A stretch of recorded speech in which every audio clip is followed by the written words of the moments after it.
All right, so let's check out the temperament of this Arizona blonde.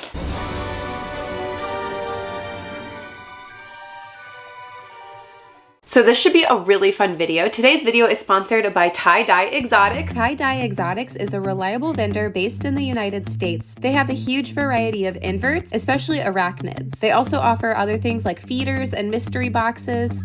Absolutely love them. This is my second unboxing from them. Thank you so much, Tie-Dye Exotics, for sponsoring another video and for sending me some new critters to feature on the channel. If you want to check them out, I will link their website down below, and they do offer an affiliate code, which is Kat10. And if you use the code, you get 10% off, and it comes back and helps out my channel. So thank you so much for those who do, and let's get into this box because I am super eager. All right, so let's go ahead and get started.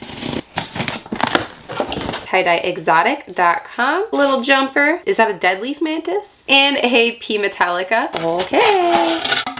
You have no idea how excited I am when I receive a pen, so thank you so much. I will treasure this, and I will be the person who has a pen. I usually am until somebody steals it, but I'm not gonna let anybody steal that one.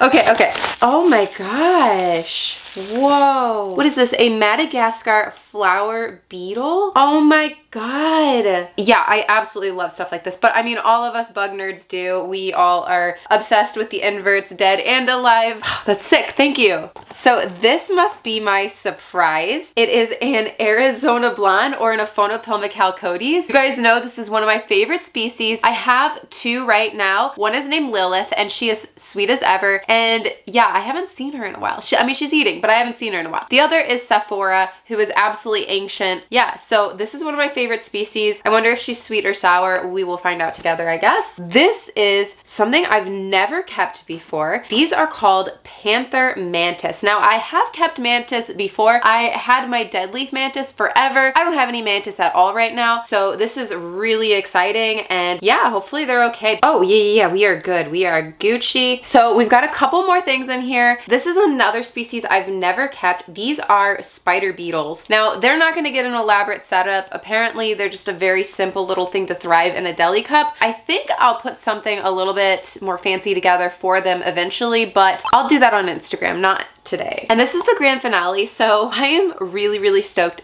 to see this widow. I've never kept one, but it is a white widow. It's still a Latrodectus species, so just like the black widows we have here in the United States and that I've kept, they're all Latrodectus. But I don't know if you can follow me on Instagram. If you do, you guys know that unfortunately Holly, one of my black widows, has passed away, and I was really bummed about that. I really enjoy keeping widows. I think they're one of the best kinds of spiders to keep, honestly. Yes, their venom is pretty potent, but they do not very commonly use that, and also it's not typically their first defense. Usually their first defense is to flee or play dead. So it's not typically something you need to worry about too much unless you're like really getting hands-on with them, which I would not suggest doing with like really any spider you keep, but I digress. This is a white widow. She is a little different. Oh, and I saw these are mostly in like the Middle East, Palestine. They're also found in Africa, in Asia. So there's like a really big range for this species from what I could read online. And although they are Latrodectus and their venom is still pretty medically significant, from what I was reading, it's slightly less bad than other Latrodectus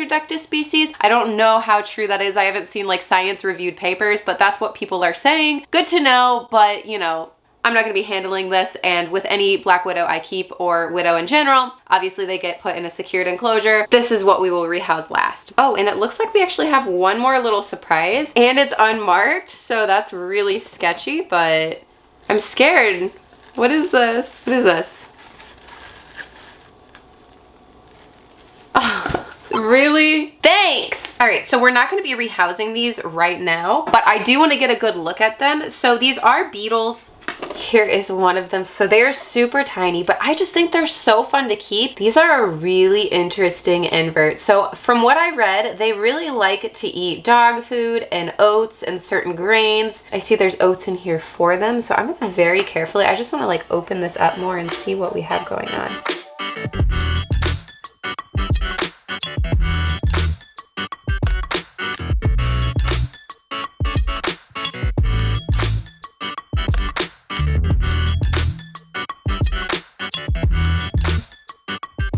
So what I think I'm gonna do is I'm not gonna set them up probably the most interesting setup just because they thrive in stuff like this, but I think I'm just gonna throw some dry oats in like a Tupperware container with like the smallest little holes and put them in there and see how they do. Just a fun little invert to keep, you know, and it's like you can keep a whole bunch of them together. So let's go ahead and rehouse these mantis next. I ended up putting together some switch enclosures. These are the small switches. So I used a green background for this one. And of course I used a mesh lid. I like this enclosure because there's different options for like lids and backgrounds. You can pretty much customize it to how you want. Of course it has the warp resistant, scratch resistant lid. Here is the side of the enclosure. This might be a little large for them, but they do grow pretty fast. So mantis, they don't have the longest lifespan ever. I think these guys, it says online, like about 8 to 12 months, and they get about 2 inches. But yeah, so I put together this enclosure for one, and then I've got another enclosure, and this is the same thing, except I used a blue background. I really like the blue shining through.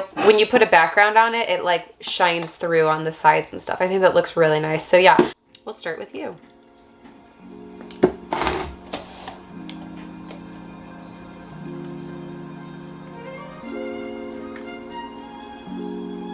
We are little, very little.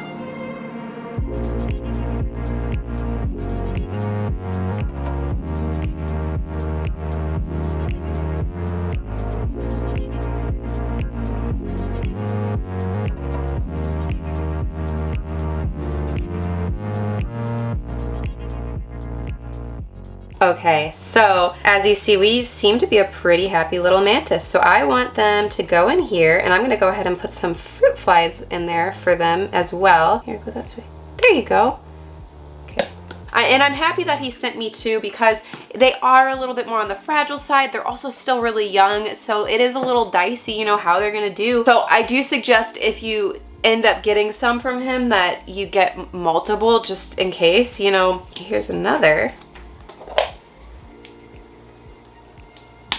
Another little baby. How are you? How did you make the trip? All right, very gently. They like to be upside down, so. Okay.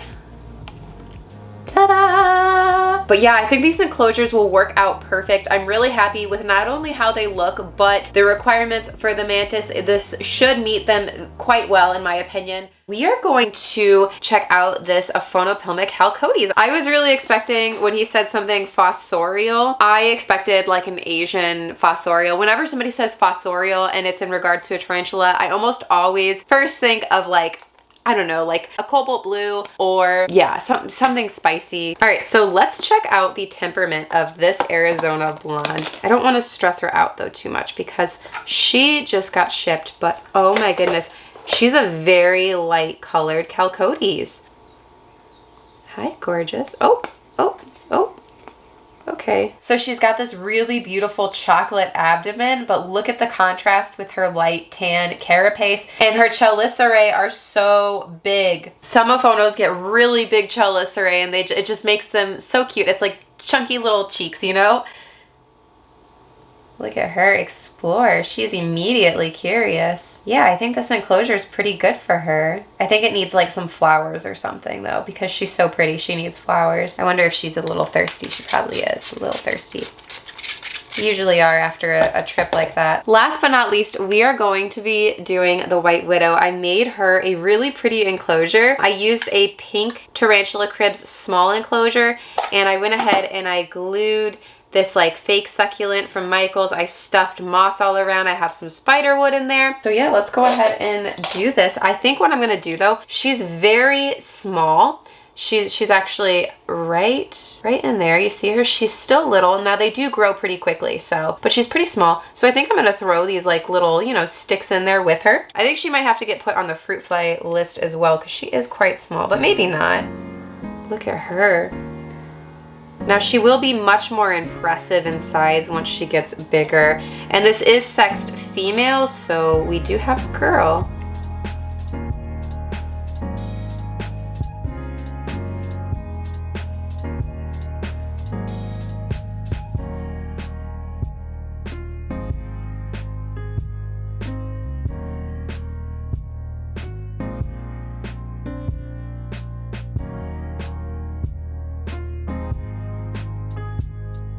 All right, let's go ahead and pop her in here. She's so little, oh my goodness. Okay.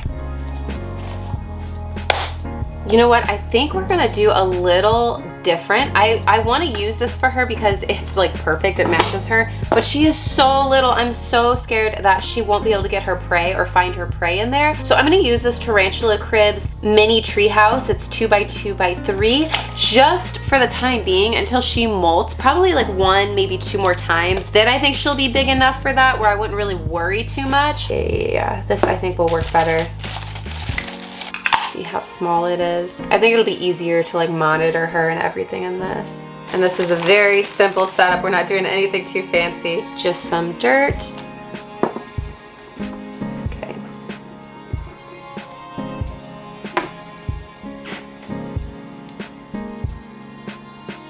There we go. And that was like minimal disturbing her as well.